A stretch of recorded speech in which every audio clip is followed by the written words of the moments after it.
Good morning, good afternoon, and good evening sa ating lahat, no, dito sa Middle East Church.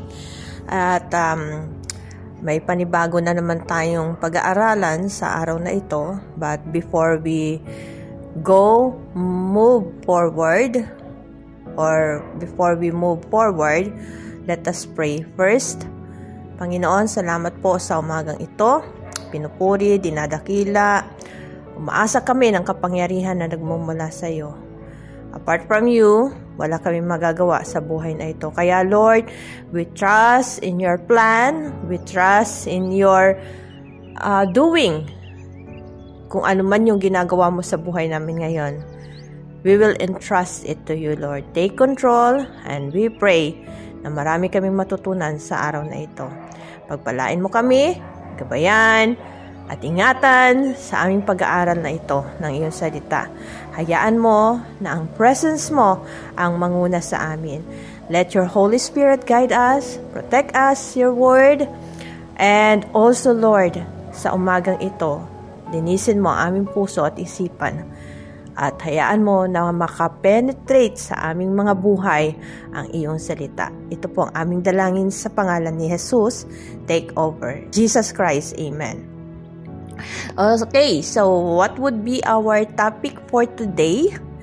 Our topic is about trusting His plan, where we can able to see it on Jeremiah 29:11. And it says here, "For I know the plans I have for you, plans to prosper and not to do evil things, and to give you hope and a future." So sa Tagalog, ako ang nakakaalam ng plano ko para sa iyo. Plano na pasaganain ka at hindi para gawan ng masama, at upang ikaw ay bigyan ng pag-asa at ng magandang kinabukasan. Each morning, as we open our eyes to the dawn of new day, we are faced with the array of choices and endless stream of tasks, and often an overwhelming sense of uncertainty of what lies ahead. So, sabi sa ating pinag-aaralan, every time na bubuksan natin ang mata, parang nakakaisip tayo na panibagong araw na naman nakasasagupain natin, ano na naman kaya ang mangyayari sa araw na ito, meron bang pagpapala o wala ba, o puro na lang pasakit, no? At meron din tayong mga ginagawang pagpipili sa bawat araw ng paggising natin.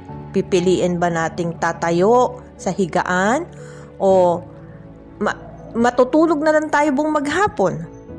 Pupunta ba tayo sa trabaho o hindi?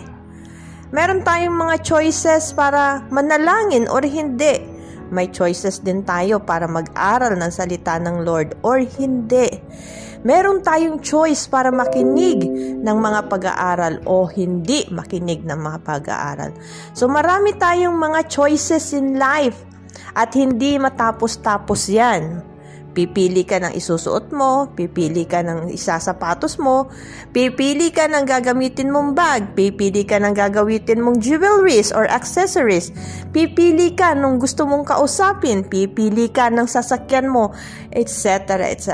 Ang dami-dami nating pinipili sa bawat araw. At hindi ito matapos-tapos. Amen?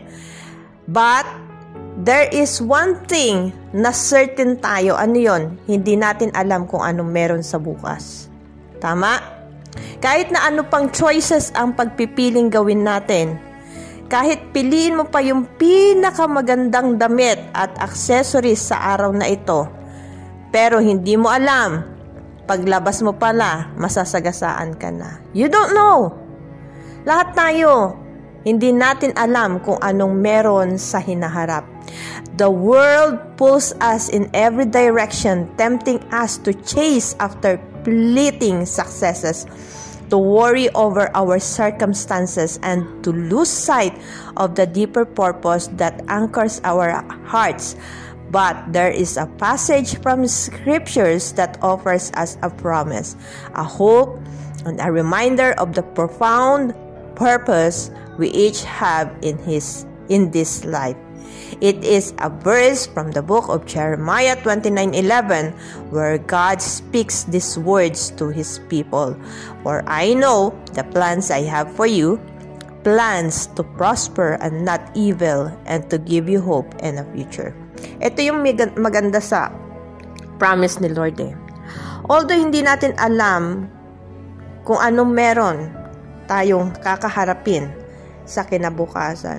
Although hindi natin alam kung anong pwedeng mangyari sa mga susunod na segundo ng ating buhay. But if we know that there is God who creates or build future in us, magtitiwala tayo sa Kanya.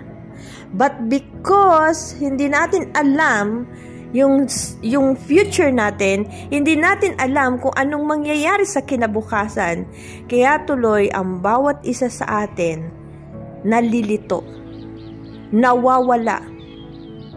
As the Bible says, all of us are astray. When we say astray, yung hindi mo alam kung saan ka tutungo. Para kang tupang ligaw. Yun nga yung sabi ng Bible, para kang tupang ligaw. Hindi mo alam kung saan ka pupunta. Hindi mo alam kung saan ka papasok na pen. No? Pag sinabing pen is yung kulungan ng mga hayop. Hindi mo alam kung sino ang magpapastol sa iyo sa araw na ito. Hindi mo alam kung anong salita ng Lord ang pwedeng maibigay sa iyo sa araw na ito. Kasi nga, naliligaw tayo ng landas.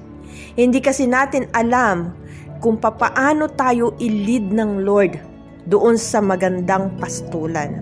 Hindi natin alam kung papaano ang Diyos kikilos sa buhay natin. Now, let me give you a better view of what Jeremiah 29:11 is talking about. Okay? So, imagine just for a moment the weight of the truth in a world filled with uncertainty, where fear and doubts often seem to rule. There is a God who declares that His plans for us, plans that brings hope and plans that lead us to a future filled with purpose. Yung pala yun. Kapag hindi mo alam kung ano ang pwedeng mangyari sa hinaharap or sa pwedeng mangyari mamaya sa bawat segundo ng buhay mo, ito lang po ang lagi nating isipin. Jeremiah 29:11. For God has a plan for you. He will prosper you. He will not do evil things on you, but He will give you hope and a good future. The only thing kung bakit hindi tayo gumagalaw doon sa kalooban ng Diyos is because we really don't know what God plan is. Tama?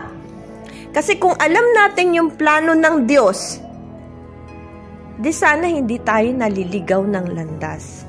But because hindi natin alam yung plano ng Diyos, hindi natin alam yung kalooban ng Diyos, Pastora, ikaw ba, alam mo ba ang plano ng Diyos para sa'yo?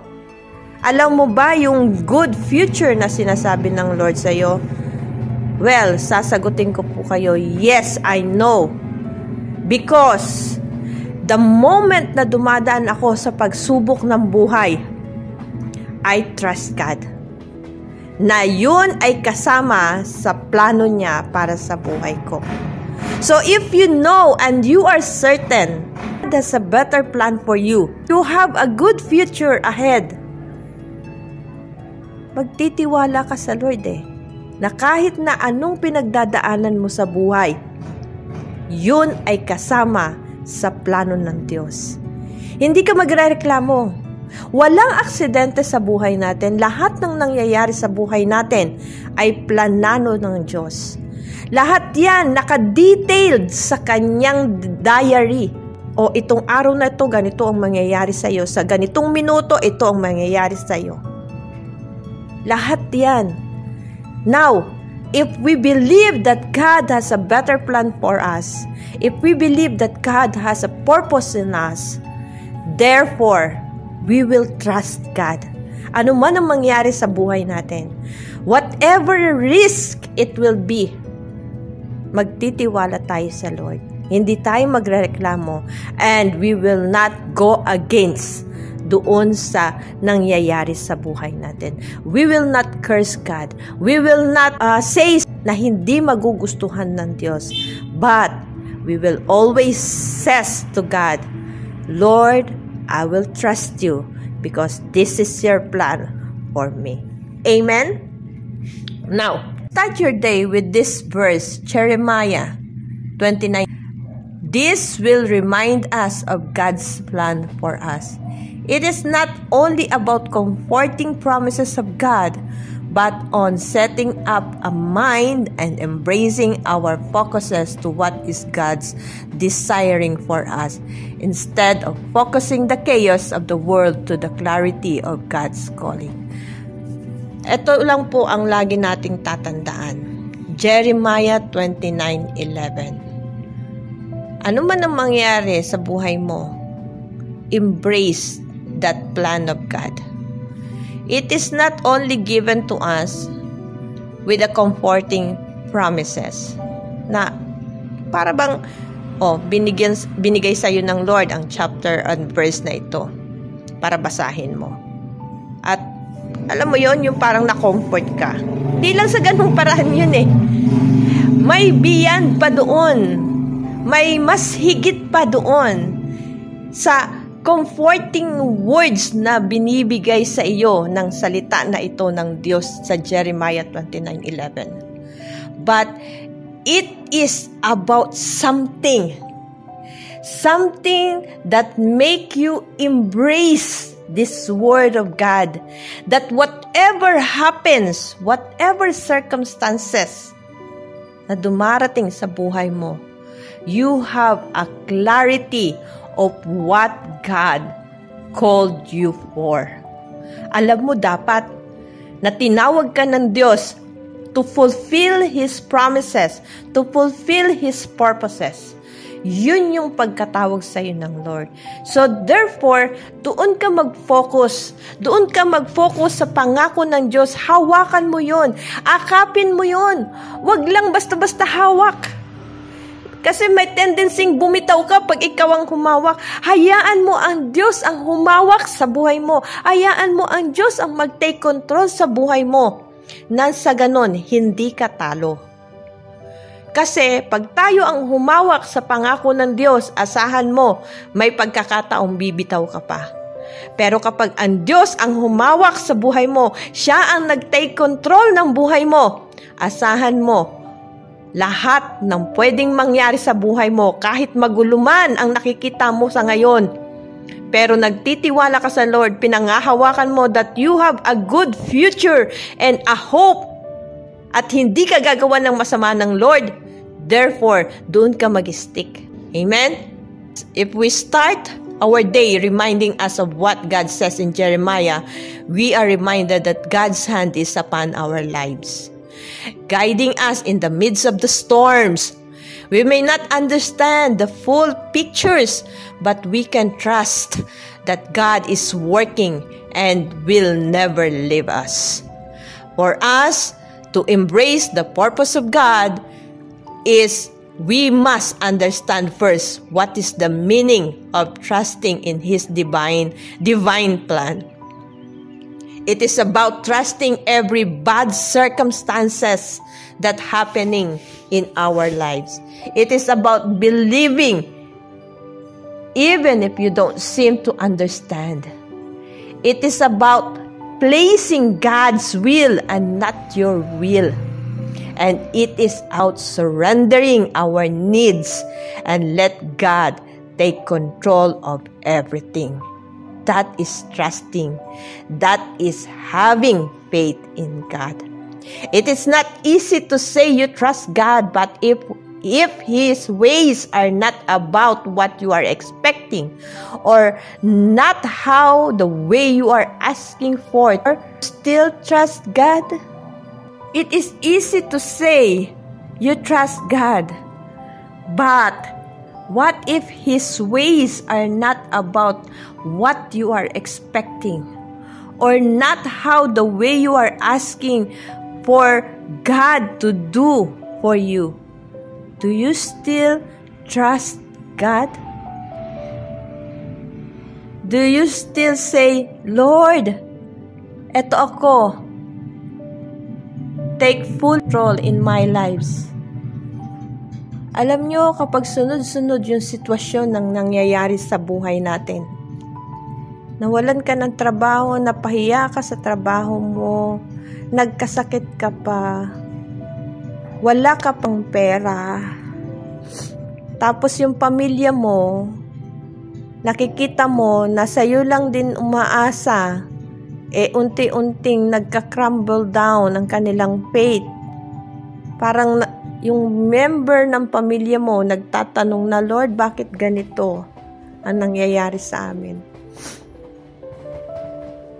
That's the time you will realize while evaluating things in your life, Lord, nasan ka?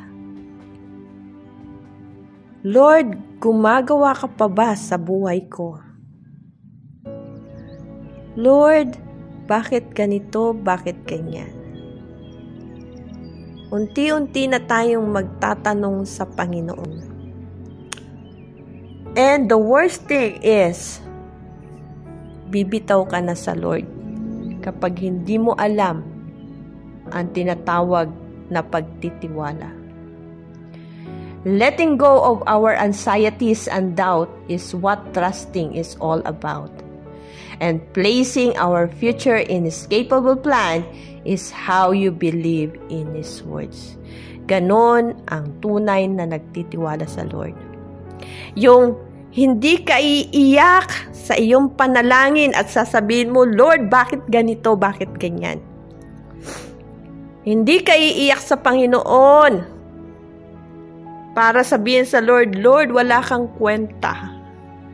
Pinabayaan mo ako. Hindi ka magsasabi ng ganun kay Lord. Ang taong nagtitiwala sa Diyos ay ang taong umiiyak sa Panginoon at humihiling sa Kanya na, Lord, tulungan mo ako na ma-endure ko ang hardships na ito. Lord, tulungan mo ako. Iangat mo pa din ako kahit na ano pa ang nangyayari sa buhay ko.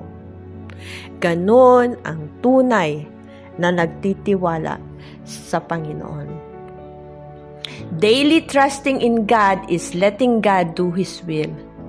Let Him create a circumstance in your life. Letting Him controlling your desires, your mind, your decision, and letting Him take over to your daily needs. Ganon ang tunay na nagtitiwala sa Diyos. Lord, ang iyak kong ito ay pagsasabing, take over. You are my refuge. You are the rester of life or worst circumstances in life. You are the God who make everything possible. You are the God who do miracles in my life. You are the God who will answer me in your perfect time. Ganon ang nagtitiwala sa Lord. You always says, Lord, if it is your will will be done. If you let God do everything for you, everything will go well. And He will do great things, wonders, and miracles in our lives. Because God knows better than what we know. He knows better, and that He wants you to trust Him fully. He said in His words in Psalm 46:10, "Be still and know that I am God." Hope is one of the key components of putting your faith in God.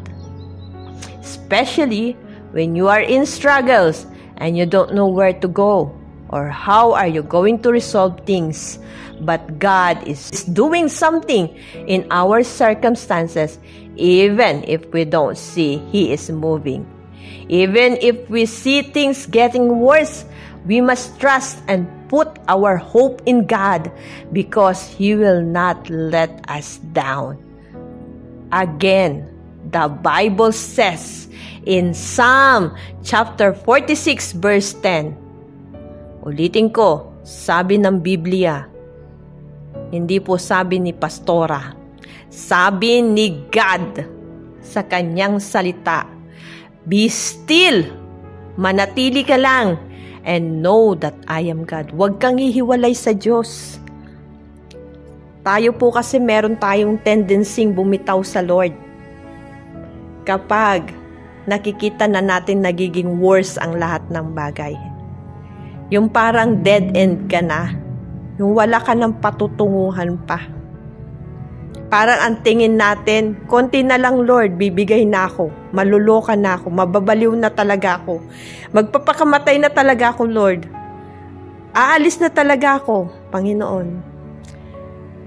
Kung nandun ka na sa yugto ng buhay mo, na nakakaisip ka ng ganon, remember God's word in Psalm 46:10.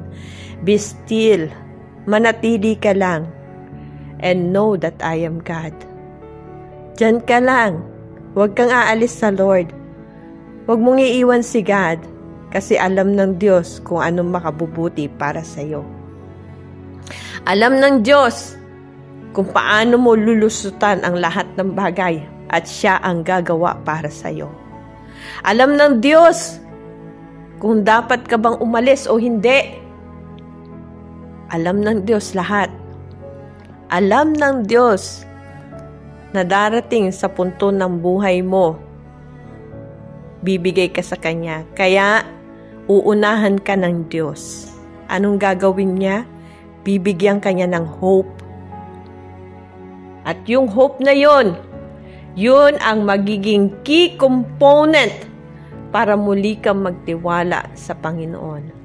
Hope is one of the key component of putting our faith in Him. Especially when you are in struggles and you don't know where to go.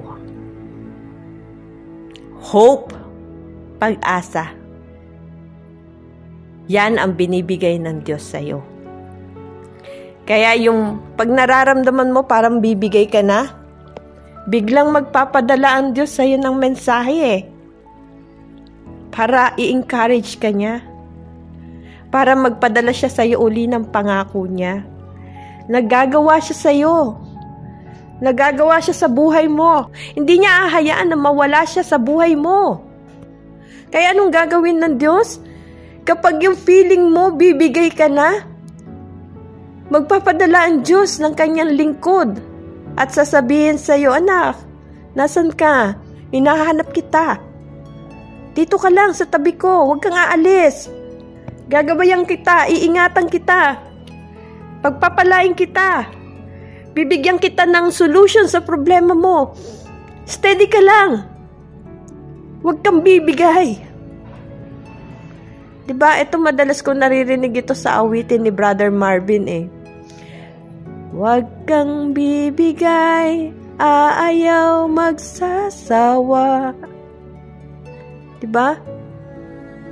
Kasi ang Diyos nandiyan para sa'yo.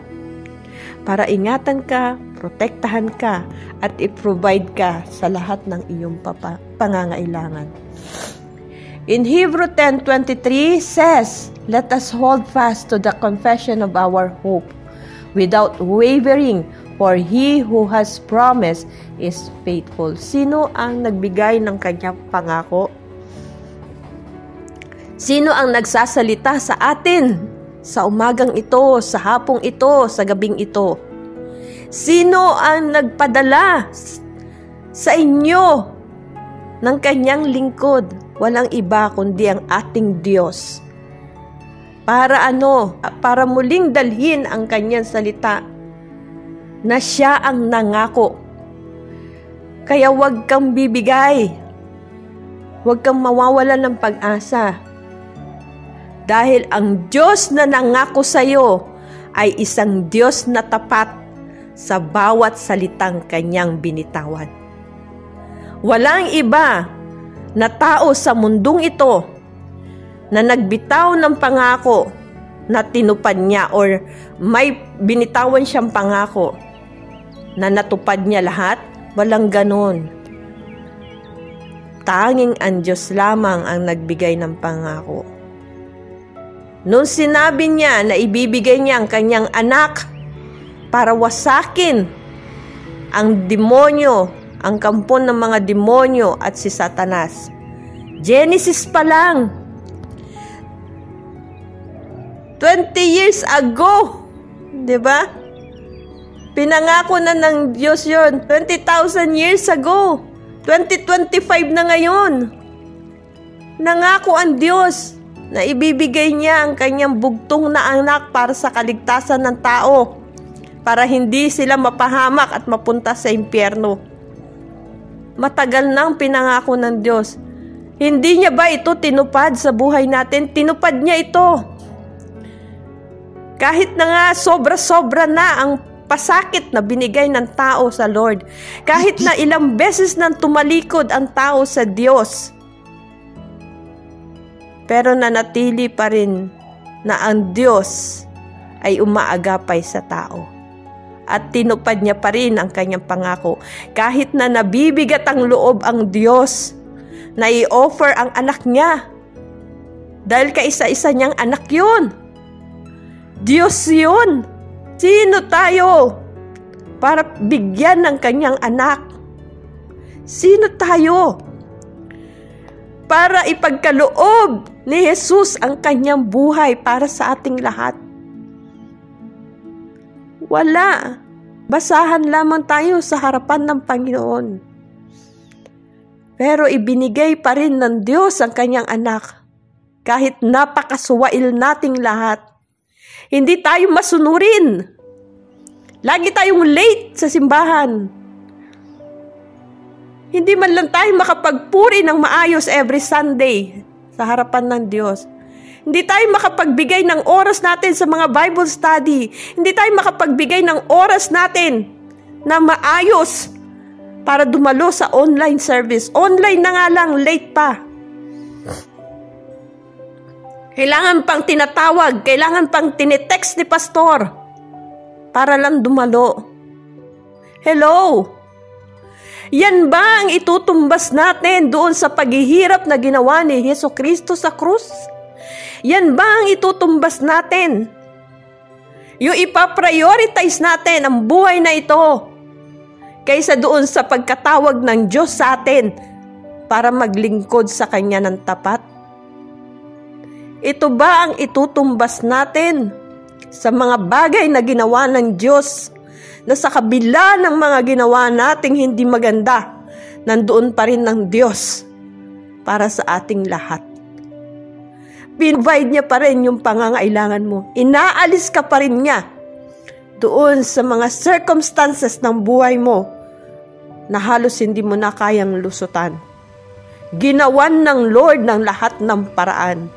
Pero ano ang iginaganti natin sa Diyos? It's about time, mga kapatid, mag-reflect tayo. Saan na ba tayo sa pamamagitan ng ating pananampalataya sa Lord? Alam nyo, sa buhay kong ito, habang nagre-reflect ako, nakaupo, umiiyak sa Lord. Sinasabi ko, Lord, ang laki ng pagkukulang ko sa'yo. Iniwan ko yung gawain because I have this fear na baka mamaya hindi na makapag-aral ang aking mga anak. I have this fear baka mamaya wala na kaming makain sa mga susunod na panahon. But God reminded me of Matthew chapter 6 verse 36. Sabi ng Lord sa mga naunang verse, sa verse 34, Kung ang ibon na hindi gumagawa o nagtatrabaho, pinakakain niya, tayo pa kaya ng mga anak niya? Kung ang mga bulaklak na lilis, pinagsusuot niya ng magagandang mga damit, na magagarang kulay ng mga damit, tayo pa kaya na anak niya? Ang problema kasi, wala tayong tiwala sa Lord. Kaya, ang dating sa atin, kailangan tayong kumilos. Kailangan tayong gumawa sa buhay na ito. Yes, magtatrabaho tayo. Pero hindi binigay ng Diyos ang trabaho para yun yung magtulak para makalimutan natin ang Panginoon. Hindi binigay ng Diyos na makapag-aral tayo para na sa ganon, kalimutan natin na mag-serve na sa Kanya. Alam nyo, habang tumatagal ang panahon, nag-i-evaluate ako. Sabi ko, dati, ang tapang-tapang kong tumayo sa presence ng Lord. Ang tapang-tapang kong ipaglaban yung faith ko sa harapan ng Lord. Pero ngayon, tinutulak na ako ng kung anong meron sa hinaharap. Kung kami ba ay kakain pa, kung makapag-aaral pa ba ang aking mga anak. Tinutulak na ako ng ganong kaisipan. Kaya, nung ma-realize ko yun, sabi ko, Lord, ayaw ko na. Ayaw ko na magtrabaho. Gusto ko na lang mag-serve sa'yo. Ayaw ko na dumating sa punto ng buhay ko na mamamatay ako na hindi man lang ako nakapag-serve sa'yo. Ayaw kong dumating sa punto ng buhay ko na hindi na ako makakalakad, hindi na ako makakahayo, hindi na maigagalaw ang kamay ko, hindi na maigagalaw ang bibig ko para magsalita ng iyong salita. Ayaw kong dumating sa punto na gano'n ng buhay ko na wala na akong kayang gawin, saka pa lang ako maglilingkod sa Lord. No! Kasi, pag ginawa ko yun, para ko nang sinabi sa Lord, second ka na lang sa buhay ko, God. Pangalawa ka na lang. And you are no longer my priority. Dahil kung priority natin si Lord, magtitiwala tayo, mawalan man tayo ng trabaho, God is there para i-provide ang needs natin. God will do miracles dun sa mga pangangailangan natin. Dun sa mga pambayad sa lahat ng mga bagay na dapat nating bayaran. If we only trust God. If He said He will give you a better plan, trust Him. If He said He will build your future, be confident in God. If He said that His plan is better than us, believe in Him, for He knows what is best in us. Do not be discouraged of what your eyes has seen, but focus on what God is able to do in your circumstances. If life is getting worse, that is the sign He is doing something. Satan knows God is doing greater things, and Satan doesn't want you to trust God. So he will do all his might to destroy your faith. And if you are not aware of God's plan, you will start doubting God. You will start questioning God. And worse, you will curse God. But if you embrace Jeremiah 29:11, that He has a better plan for you, your action is always to trust God and never waver in your faith. So today, I want you to focus on God's plan. Start embracing Jeremiah 29:11. Put it in your mind, carve it in your heart, and miracles will soon to happen. Even if you don't see God is working in your life, still trust God. Let us all pray. Panginoon, salamat po sa pagkakataon na ito. Salamat sa biyaya mo. Salamat sa lahat ng pagpapala mo. Salamat sa goodness mo, sa faithfulness mo. Salamat dahil minsan pa, inopen mo yung hearts namin, inopen mo yung mind namin, inopen mo yung blind eyes na meron kami. That there is a good plan ahead of us. There is a good future ahead of us. And you will always give us hope kapag nakikita mo na ayaw na namin gumalaw sa buhay na ito. Salamat Panginoon, pinupurit dinadakila ka namin sa pangalan ni Jesus. Amen.